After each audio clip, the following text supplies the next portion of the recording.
cultura desse povo a ideia de que você tem que tentar ser ao máximo igualitário.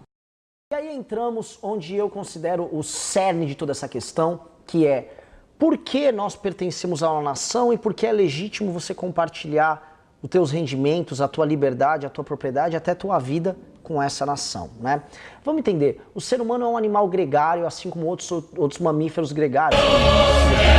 leões, que caçam e compartilham o resultado da caça, diversos mamíferos, diversos seres humanos, tanto o leão como os indivíduos deles, compartilham a luta diária no meio da caça,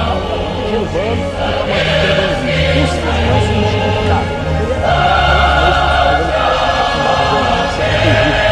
A criança quando nasce no mundo do ser absolutamente útil, para os outros não ser amarrada, tem que ser guiada, alimentada, protegida, sem